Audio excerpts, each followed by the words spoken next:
Hello friend, welcome back to my channel. आप सभी को अगेन हैप्पी करवा चौथ। ये जब करवा चौथ के सुबह दिन मैं उठी तो देखी मेरे हाथ में इतनी ज़्यादा स्वेलिंग आ चुकी थी, पूरा हाथ रेड हो चुका था और मुझे समझ नहीं आ रहा था मुझे ये क्या हो गया।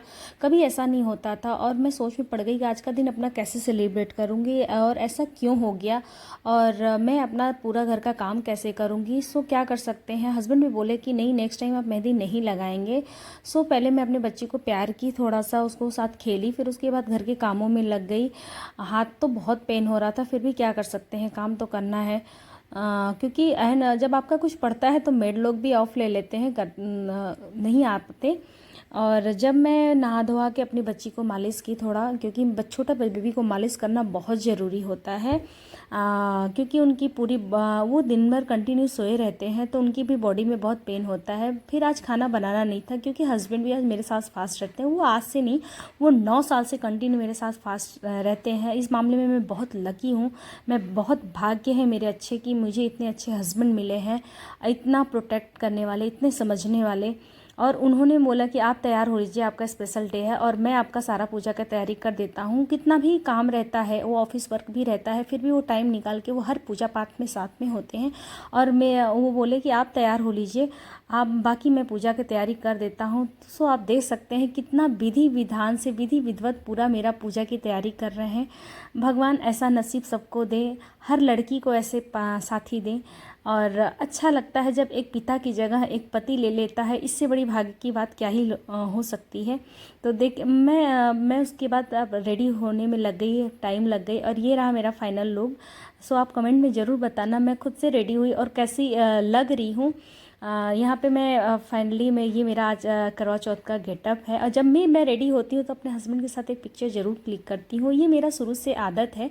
जब यहाँ सारा मेरा अरेंजमेंट था ही और मैं बैठ गई फिर पूजा करने। यहाँ पे मैं बैठ के सारे विधि विधान से मैंने भगवान को सारे फूल चढ़ाए, जितना जो तरीके थे मैं वो सब यहाँ पे धीरे धीरे आप देख सकते हैं मैं कर रही हूँ। और पूजा की, सारे अपने दोनों करवा को सजाई और दोनों कलश को सजाई। फिर उसके बाद कलावा था जो होता है, कलावा इसलिए हमेशा हर चीज़ में लगता है।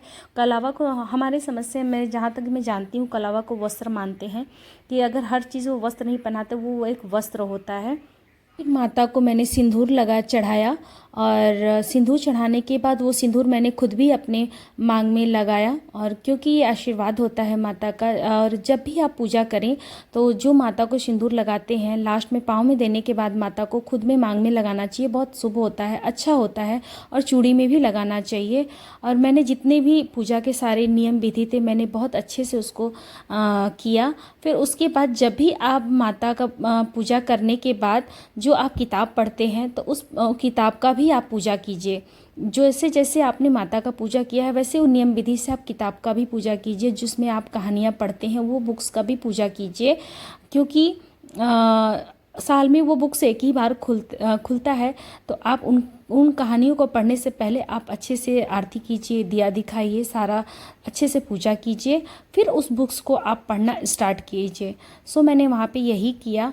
और जब मेरे हस्बैंड भी रेडी होके आ गए और पूजा में बैठने के लिए, वो आज से नहीं, वो बहुत साल से ही, मेरे साल 9 साल से ये पूजा करते हैं। और सबके पास काम होता है, पर आप कोशिश करें कि ये औरतों के लिए बहुत स्पेशल पूजा होता है और उतनी वो काम करती हैं, वो थोड़ी सी खुशी आपसे चाहती हैं। तो मुझे लगता है कि हर हस्बैंड को अपना जितना टाइम हो सके वाइफ को देना चाहिए, क्योंकि वो पूजा पाठ, हर औरत अपने सुख, परिवार की सुख शांति के लिए ही पूजा करती है। जितना हो सके वाइफ को समझें और उनका सपोर्ट करें। क्योंकि ज़िंदगी 4 दिन की है और वो यही करते हैं। और जब भी ऑफिस से टाइम छुट्टी भी होता है तो वो पूजा में ज़रूर बैठते हैं। वो आज से नहीं, वो एक ही पूजा में नहीं, वो हर पूजा में साथ में बैठते हैं। यहाँ पे फिर मैंने करवा का हेर फेर किया, बदली किया, ये एक रस्म होता है। फिर सारा पूजा संपन्न करने के बाद मैंने आरती किया और हस्बैंड भी साथ में घंटी बजा रहे हैं। और सच में बहुत अच्छा लगता है जब वो साथ में मेरे बैठते हैं पूजा करने। और फिर उसके बाद सारा पूजा संपन्न करने के बाद हम छत पे चले गए। और यहाँ पे जो उड़ीसा से होंगे उनको पता है, यहाँ पे साइक्लोन आने के कारण यहाँ पे बदरी हुआ था, पूरा बारिश हुआ था, तो चंदा मामा निकल नहीं रहे थे। हम वेट करने लगे। फिर काफ़ी टाइम मैंने झूला, छत पे झूला। फिर वहाँ पे ढेर सारे बच्चे थे और मुझे देख के और सारे बच्चे आ गए, क्योंकि मुझे बच्चों के साथ रहना बहुत पसंद है। ये आपको शायद जो उड़ीसा से होंगे उनको पता होगा, ये उड़ीसा का सॉन्ग है, ये उड़िया सॉन्ग है। तो मुझे भी ज़्यादा समझ नहीं आता, फिर भी मैं मस्ती कर लेती हूँ और यहाँ इन बच्चों को बहुत अच्छे से समझ में आता है। सो यहाँ पे जब चंदा मामा नहीं निकले तो मेरी फ्रेंड ने मुझे वीडियो कॉल पे चंदा दिखाया। सो उसको मैं थैंक यू बोलूँगी। तो उसने मुझे इतना बड़ा मेरा हेल्प किया कि मुझे वीडियो कॉल पे चंदा मामा को दिखाया। और जब मैंने देख लिया चाँद को तो मैं पूजा की।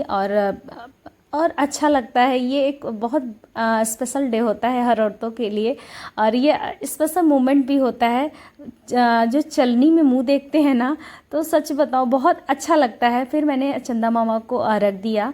अर्घ देने के बाद मैंने हस्बैंड का, चंदा मामा को चलनी में देखा, फिर हस्बैंड को देखा। और ऐसा लग रहा था कि इतना उजाला आ रहा था ऐसे दिया से, ऐसे लग रहा था चंदा मामा मेरी चलनी में ही आके बैठ गए हैं। सो मैंने अपना पूजा भी संपन्न किया। हस्बैंड बोले लाइए आप मेरा पूजा किए हैं, आज मैं चांद बना हूँ, तो आप भी तो मेरी चंदनिया उन्होंने मुझे भी पारण कराया, मुझे मेरा व्रत को खुलवाया, पारण कराया। फिर मैंने आशीर्वाद लिया। फिर उन्होंने मेरा भी वैसे ही मस्ती मजाक में उन्होंने मेरा भी ऐसे चलने में फेस देखा। फिर मैं नीचे आई, आंटी लोग का पैर छुई, आशीर्वाद दिया। आंटी लोग ने मेरा खोइचा भरा, मेरे पल्लू में फल प्रसाद दिए और बहुत अच्छा लगता है। वो हम दोनों को साथ में देख के बहुत खुश होते हैं और बहुत अच्छा आशीर्वाद देते हैं और बोलते हैं तुम दोनों साथ में ऐसे ही रहा करो, साथ में बहुत अच्छे लगते हो। बहुत ज़्यादा खुश होते हैं और पूरा माँ की तरह प्यार देते हैं। फिर उसके बाद मैं घर आई।